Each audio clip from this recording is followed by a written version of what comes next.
मौसम तब्दील हो रहा होता है, गर्मियों से सर्दियों में शिफ्ट हो रहा होता है, नजला, जुकाम, गले में खराश, नाक में खराश, बलगम जम जाती है, इन तमाम चीजों का हल लेके हाजिर हो गया हूँ। एक गिलास भर के पानी का शामिल कर देना है। बिस्मिल्लाहिर्रहमानिर्रहीम। तवज्जो से आपने मेरी बातों को सुनना है और समझना है। फ्लेम को ऑन कर देना है, बॉयल आने का वेट करना है। पानी को बॉयल आना शुरू हो गया। 1 इंच का टुकड़ा दार चीनी का, इसको एक शामिल कर देंगे। लहसुन 3 जवे शामिल कर देंगे। ये छोटा सा टुकड़ा अदरक का, ये भी शामिल कर देंगे।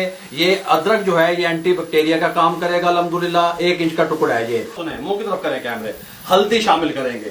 जो अंदर गला खराब होने की वजह से, जुकाम की वजह से अंदर जख्म हो जाते हैं, इन्फेक्शन हो जाता है, उससे हल्दी शामिल करेंगे। 1/4 टीस्पून हल्दी से अल्हम्दुलिल्लाह ठीक हो जाएगा। ये ग्रीन टी आपने सुना होगा, ग्रीन टी के 2 साशे ये शामिल कर देंगे। अब आप शहद का इस्तेमाल करना चाहते हैं, शहद का इस्तेमाल करें। अगर आप शहद का इस्तेमाल नहीं करना चाहते तो शक्कर का इस्तेमाल करें। अगर आप शक्कर और शहद दोनों इस्तेमाल करना नहीं चाहते तो मत करें। 1 टीस्पून शक्कर शामिल कर देंगे। 3 से 4 मिनट कुक होने के लिए छोड़ देंगे। 4 मिनट हमने इसको कुक किया। कहवा हमारा बिल्कुल रेडी हो चुका है। आपका दिल चाहे, अगर आपको लगे कि जायके में कोई थोड़ा सा फर्क आ रहा है तो आप इसको अंदर लीमू भी डाल सकते हैं, या आपके पसंद की बात है। जो चीजें भी हमने कहवे में इस्तेमाल की हैं ये आपकी सेहत के लिए बहुत फायदेमंद हैं। ये आप किसी भी टाइम ले सकते हैं, दिन में, सुबह को, शाम को, दोपहर को, किसी भी टाइम पे ले लें। 2 से 3 बार इस्तेमाल करने से आपका गला साफ हो जाएगा, खांसी खत्म हो जाएगी, बलगम आपकी दूर हो जाएगी अल्हम्दुलिल्लाह, और आपको बिल्कुल सांस लेने में भी आसानी होगी। मुझे और मेरी टीम को इजाजत दीजिएगा। अल्लाह हाफिज।